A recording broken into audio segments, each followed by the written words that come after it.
because when you look up, I mean, you have all these balloons flying at different angles, right overhead. And so, that to me was one of the things that I thought, this is not just a balloon event. This is really an experience. Welcome to Event Explorer, the podcast where we share the stories behind the world's most remarkable celebrations. I'm Daniel Roth, your host, an event producer and creative director who loves exploring how these iconic experiences come together. Now today, we're in Albuquerque, New Mexico for one of the most photographed events in the world, the Albuquerque International Balloon Fiesta. Each October, more than 500,000 people gather to watch hundreds of balloons rise with the sun, experience night glows and drone shows, and soak in the citywide celebration. If you're planning to go, the 2025 Fiesta runs October 4th through the 12th. Gates open at 4:30 a.m. and the mass ascension lifts off around 7. And the breakfast burritos are legendary. For nearly 3 decades, today's guest has been one of the Fiesta's best representatives, helping share its story with the world and giving visitors the inside knowledge that makes the experience unforgettable. Before we get to it, please remember, subscribe to Event Explorer on your favorite podcast platform and engage with us on social media at Event Explorer Podcast so we can keep the conversation going. All right, let's head out to the land of enchantment and speak with Tom Garrity.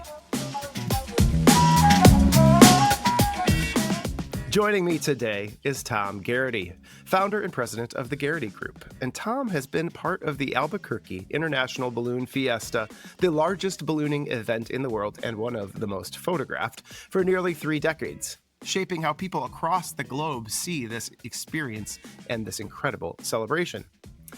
Beyond his PR work, Tom has guided organizations and leaders throughout New Mexico during both triumphs and challenges, and his insights into how the Fiesta has grown into a cultural phenomenon is unmatched. Tom, thank you for being here today. I'm really excited to talk with you about what makes the Balloon Fiesta such an unforgettable experience, and both for those who attend in person and for the millions who follow from afar, and as well those that have a hands-on piece of participating in this. So thank you for being here. You bet, Daniel. It's great to be on your podcast. I appreciate it. Great. Well, yeah, this is one of those, as I started Event Explorer, this is one of those kind of visually significant festivals, and one that really is what the kind of U.S. is known for. It's one of these big cultural events that make up the fabric of the United States and what our homegrown cultures are. So you've been with the Balloon Fiesta for about 3 decades. How did you first get involved? Where did this all start off for you? I feel like I should get my stone tablets out. It's been so long since I've been with Fiesta. I had the opportunity to first cover the event in the news as a reporter and producer. That was back in 1991, and covered the Balloon Fiesta, back when they were in their 20s. And of course, this year is going to be the 53rd event. But it started out as a member of the media. And then when I left the news media, I moved over to work with Visit Albuquerque, which at the time was called the Convention and Visitors Bureau, and really just was directed by the CEO, say, you know what, go talk to the balloon people up north of town, find out what they're up to, because they're onto something there. And he was absolutely correct. And so I had a chance to really get in at the ground level back then with the sponsorship, with the executive team. Just to really help them to tell their story. And it's been a fantastic story to tell, and an honor for me to be a part of too. So what was it, when you first visited, what were those pieces that really showed you that this is something that needs more attention, and this really is telling such a great story? Yeah. Part of it is the setting, the setting in Albuquerque is perfect because of a weather phenomenon here called the Albuquerque Box. And the Albuquerque Box is unique to the area because you have the Sandia Mountains to the east and the Rio Grande, or the river, to the west. And in the morning, what happens is you got this nice drainage wind, southern wind from north to south. And it's nice and cool in the morning, and it takes the balloons in a southerly direction. And then all they need to do is to increase their altitude, and they'll be able to very easily then start floating to the north. And so it's great for pilots because not only do they have a chance to, not, stress their chase crews too much, but it's also great for the spectator because when you look up, I mean, you have all these balloons flying at different angles, right overhead. And so, that to me was one of the things that I thought, this is not just a balloon event. This is really an experience. And, so going into 53 years, it's that experience that really brought things to life. Plus, it started out as a radio promotion back in 1972 with an AM radio station here, KOB Radio. And they were just trying to celebrate, a landmark anniversary, their 50th anniversary. And so Dick McKee, Tom Rutherford with the radio station got together with Sid Cutter, a local, very well-known pilot. And they basically said, you know what, let's have this balloon event. And so, they had it. It was in the a parking lot of a mall that is still there, Coronado Mall. And we had 13 balloons fly. Why 13? Well, because there was a storm back east that prevented pilots from getting their aircraft to Albuquerque. So it could have been a lot bigger, but you know what? Starting small with 13 hot air balloons and then growing into 1,000 and 2,000 was really quite phenomenal and a dream of Sid Cutter's. Yeah, so tell me about that. What's the scale like now for people that haven't been there? I mean, 1,000 balloons is just the square footage and the cubic footage of being in the sky alone. This is a lot of organization. There is a lot of organization that goes into this. Balloon Fiesta had been at 6 different locations around the area in advance of of 2000. And 2000, we were just, testing a brand new field, which is a dedicated place where Balloon Fiesta Park is. And I mean, we had sometimes 3 or 4 balloons all sharing one particular launch site, which means we had 3 or 4 different ascensions. That was the largest it ever got. But, as someone who covered the event as well as helped to promote the event, you really lose track after about 400 balloons get up into the air. There's just so many. And so, after the 1,000 and 2,000, the event really right-sized to about 500 balloons where it is today. This year, we'll have 543 hot air balloons that are registered. And they launch from the field with a very intricate pattern of communication. Down at the south end of the field, one of the things spectators will notice if they look really hard is something we call South Tower. And that's basically our command control that helps to communicate with the launch directors, also known as zebras, because they're known because they have the black and white stripe. They look like NFL referees. And their calls are not challenged like an NFL referee, I might add. Because they give the thumbs up, 2 thumbs up to a pilot, and a blow of the whistle basically says you are cleared for launch. So this is it is both a spectator sport, but it is also a big participation. I imagine, like, to get one balloon in the air isn't a one person job. What draws people to the balloon festival, Balloon Fiesta, as a balloon participant, and then what kind of teams are they bringing? Well, the pilots definitely, they love the camaraderie. They come from all over the country, all over the world to fly their balloons, not just in Albuquerque because of the box, but to renew old friendships, folks whom they have not seen perhaps in 6 months or even a year. So, they're really all, it's that reunion, so to speak. You have some balloon teams that have their crew that, meet them there each year. You have some balloon teams that will come in and we provide them different types of equipment as well as chase crew. And it usually takes about between 5 or 7 chase crew to, help support one hot air balloon.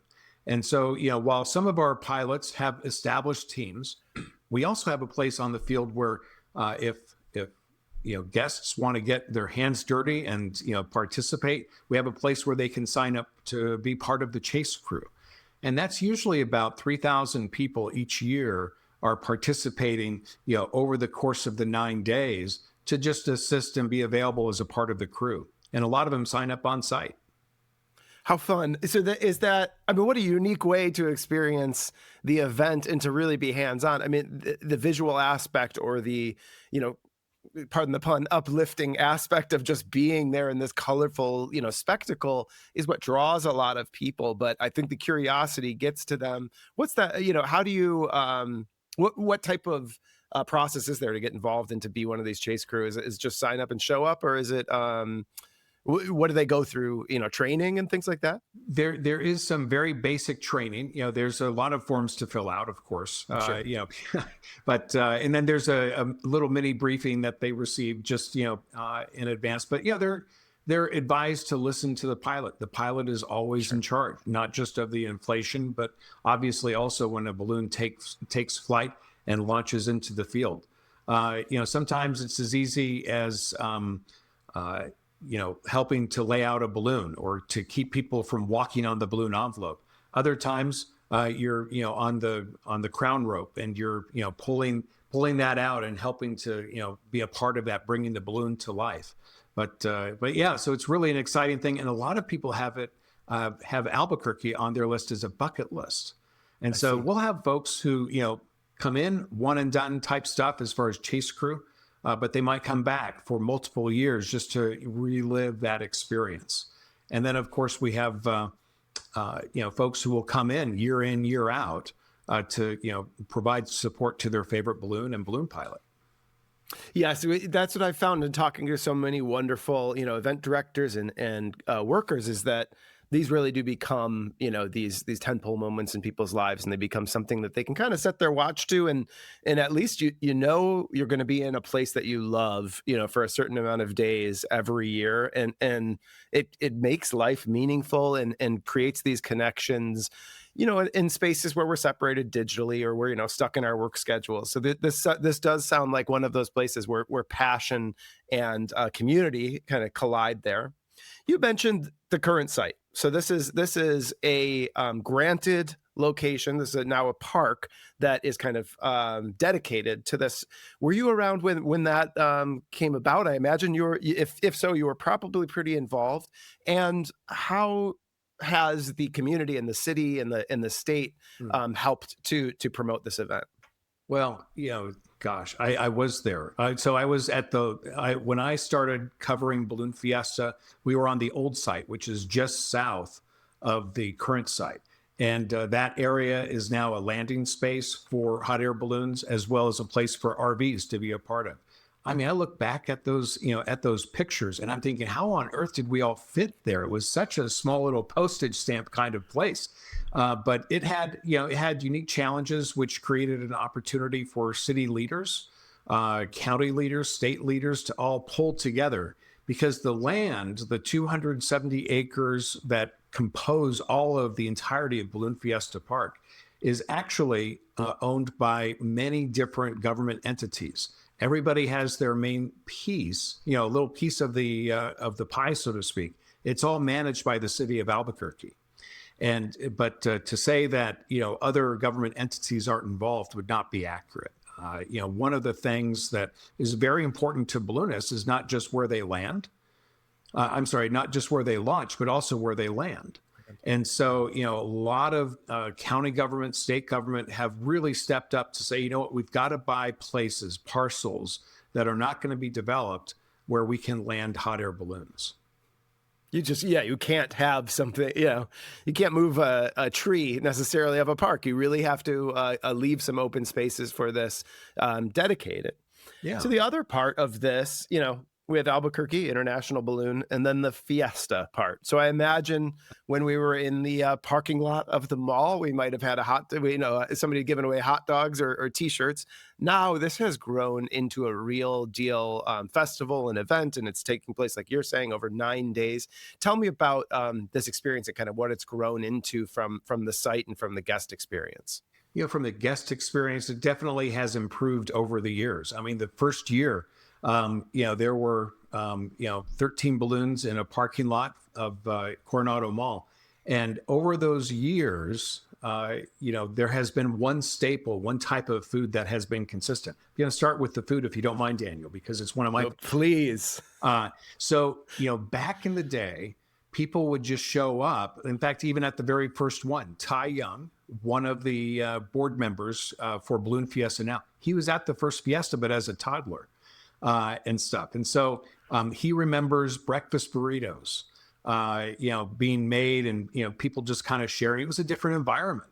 And as the event kind of developed over the years, breakfast burritos became kind of the perfect grab and go thing that pilots loved, because they would go into the pilot tent, they'd get 2 hot burritos wrapped in foil, put them in their pockets, use them as hand warmers, and they'd go out and launch their balloons. And when they land, they would have one burrito for themselves and another for their passenger. So the guest experience now, as opposed to back in the day, is you have a park and ride.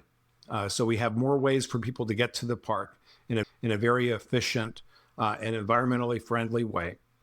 We also have bike valet, which is free.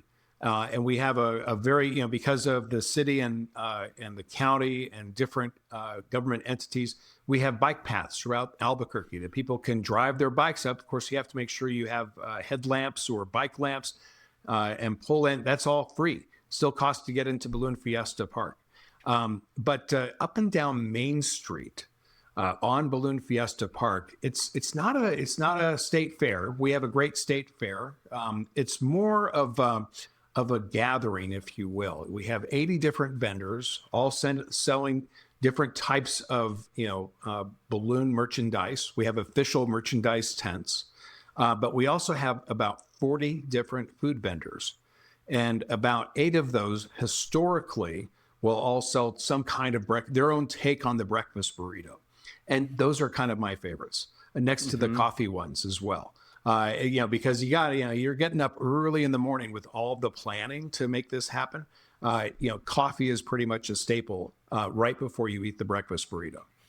So tell me about the timeline. So what time do the events kick off in the morning? This is because of the airflow and the climate. It's dictating when people are showing up. This isn't 7 p.m. Hit the stage showtime. What's the schedule like when you're visiting? Yeah, when you're visiting, gates open. The parking lot opens at 4:00, and gates will open pretty close to about 4:30.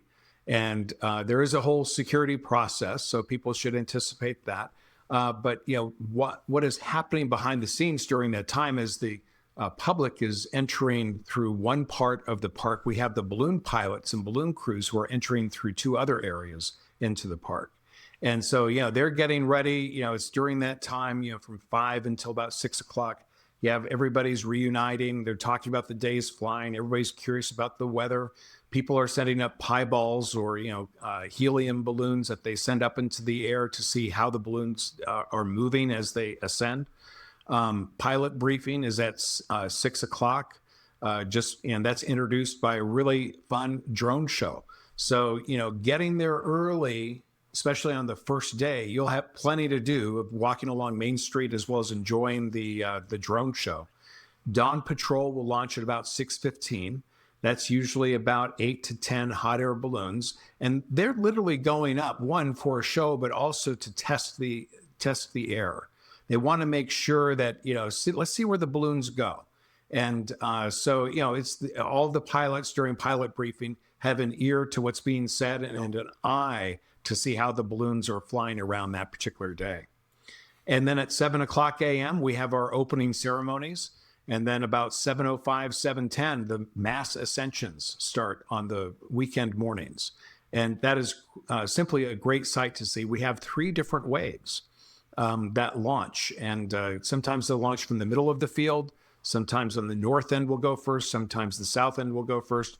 And it all depends what the weather is and what the balloon meister, a long time, professional for the event. They don't fly until he says they fly. I love all the jargon, ascension. You speak it so quickly and it rolls off the tongue. Ascension, Balloon Meister, even Dawn Patrol, is its own thing. How cool! I mean, I've talked to now 50 different events or so, and none of them start at 4 a.m. So you have something special there. So one thing you've been doing, to great success is finding those stories over the years that keep an interest in the festival from afar. What, from your perspective, what are some of those stories that have just stood out to you over the years? What you said, that a toddler is now on, a toddler first attendee is now on the board of directors for this. What are those that really make, help tell the history and the story of the festival? Oh Through wow! people? It's about relationships. It's about family and friendships. I can point to 3 or 4 different families who have multiple generations who are flying balloons. In fact, there's one particular pilot, Dr. McConnell. His wife knits sweaters for all of the family, and he has family who is following in his footsteps and grandchildren as well. And it's fun to have, introduce them and have them tell the story of why they're involved and what makes ballooning personal for them. We have another family that just flies some special shaped balloons, and special shapes is another great narrative because, those seem to be some of the crowd favorites. As far as I don't have a favorite. Don't ask me. I'm not going to tell you what my favorite balloon is. It's kind of like I have 2 wonderful daughters. They're both my favorite daughters. And but the special shaped balloons, they capture the imagination. Think of a child's toy box that opens up and all of the toys kind of float up into the air. Everything from a giant cow to a screwdriver to a car. All these, really unique things just fill the sky. And so those are 3 of the things: the family, the special shapes, the unique things to do on the field. That's what, those are the narratives that I really like to share. Love it. And as you have been sharing these narratives over the years, just to focus, as this is kind of a podcast for event fans and professionals, and you are, an expert in PR and bringing attention and telling the stories of cultures. What are your thoughts on an event's capability to reflect, a local culture or to bring a spotlight to a place that may not have had it? Yeah, great question. When we know, based on the media coverage and just by the sheer number of people who come into Balloon Fiesta, which usually ranges between 800,000 spectator visits to 1 million spectator visits over the course of the 9 days, that people come to New Mexico because of Balloon Fiesta, but they are able to sample all the other things to do in the state as a result of visiting Albuquerque. We have a number of guests who stay up in Santa Fe. We have a number of guests who, stay down in the Rio communities south of Albuquerque and just around. And, they use this experience to hub and spoke around the state. And it's only possible because, there's not any one person who's behind it. Yes, we have 543 primary pilots, but behind the scenes, there's a volunteer board of directors, 24 people. We have a full-time staff of 19 folks who are literally invested in this all throughout 365 days. And then planning for next year's event actually started about, I'd say, 4 months ago. So, we have actually probably even longer, 6 months ago, I should say. So it's a long-term planning process. We're already looking at the, 54th event. We have great sponsors, ExxonMobil, Albuquerque International Balloon Fiesta. We have official coffee sponsors with Pinon Coffee. We have Krispy Kreme Donuts. They have a morning ascension where they just talk about where they are able to put up 13 balloons, a baker's dozen. And those are in static display until the opening ceremony. So you have a lot of community involvement, you have a lot of sponsorship involvement, and you have a lot of support from around the state. So Balloon Fiesta is very much aware of its place in really introducing the culture of New Mexico. And we're thrilled to be in that position. And you do it beautifully. So when this comes out, we'll just be a week or 2 out from the 2026 liftoff. Tell folks, a little bit about the dates and what they should expect for this year's festival. Yeah, so for this year's event, it's October 4th through the 12th, 2025. The next year's event will be October 3rd through 11th, 2026. The admission into the park for this year's event is, I usually have that right at the top of my head here. But anyway, it's $15. Children 12 and under are free. And which is always something that's a lot of fun because, people love to bring the kids out here and stuff. But yeah, so general admission is $15. Children 12 and under are free. It's all electronic ticketing. So you don't have to worry about, fumbling for cash or anything like that.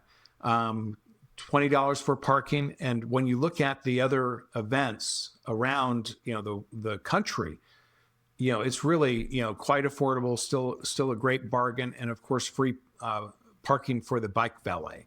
So, the overall guest experience, you can learn all about it at balloonfiesta.com. Has all the event information and even hotel information as well. And as people come in, I would guess they go to sleep about, 6 p.m. But if they do stay up a little bit later, does the city kind of come alive with Balloon Fiesta events and other like local restaurants and hotels throwing events? Are there other things around the city that people should check out? Oh, most definitely. We have the morning events and then we have the afternoon sessions as well, which include on 5 days, we have static glows at night. We have parachute teams that fly in. We have additional drone shows. And the balloon glows will feature about 200 hot air balloons just lined up in static display. Those are on both weekend, both first Saturday, first Sunday, and then again starting on Thursday, Friday, and then again Saturday of Balloon Fiesta week. Around the area, lots of exploring. If you like to walk, there's the Bosque, where the Rio Grande flows through. That is going to be in prime fall colors during that time, and so you have the gold of the oaks down there that just kind of light it up. You have a lot of things to explore with regards to Native American culture with the Indian Pueblo Cultural Center. You also have a lot of ways to explore the influence of the Hispanic culture as well. And there's Old Town, there is Uptown. There is all over town, because there's, Albuquerque and all of New Mexico roll out the red carpet to welcome the visitors from around the country and around the world. And from a personal perspective, what's that moment you're looking forward to this year or just being on site? And is it that first bite of that breakfast burrito and that sip of coffee? That definitely gets me to that point. It would be, watching the first launch, because we all go, we're always weather dependent.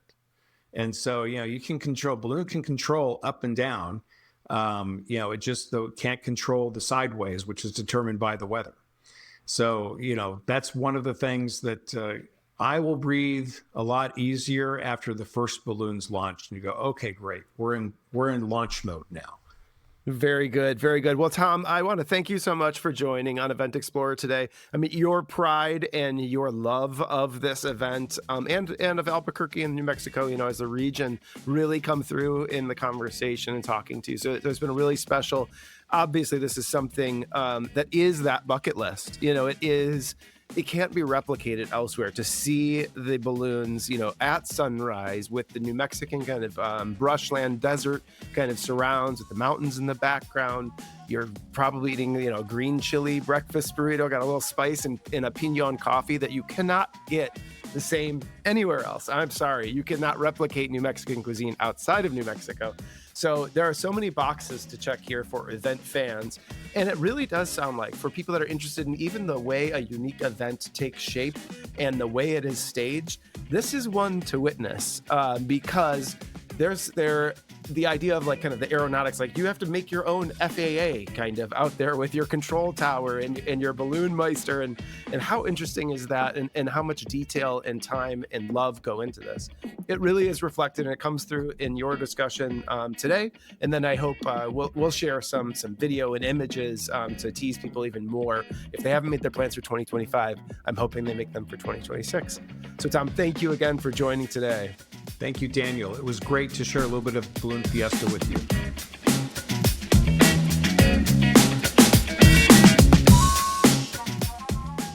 That was Tom Garrity giving us a look inside the Albuquerque International Balloon Fiesta. If this conversation inspired you to go, here are a few things to remember. Arrive early, before sunrise, and consider using the park and ride shuttles or the free bike valet. Now dress in layers since mornings are chilly and afternoons warm quickly. And make sure to not miss the food, especially the breakfast burritos, which are a tradition for pilots and guests alike. This year's Balloon Fiesta is October 4th through the 12th, and next year it will be October 3rd through the 11th in 2026. Now visit balloonfiesta.com for ticketing, schedules, and travel details. And if you enjoyed today's episode, please follow Event Explorer, leave a review, and share it with a friend who loves travel and events. I'm Daniel Roth, your host, and I'll see you next time as we continue exploring the people and stories behind the world's greatest celebrations. Until then, happy exploring.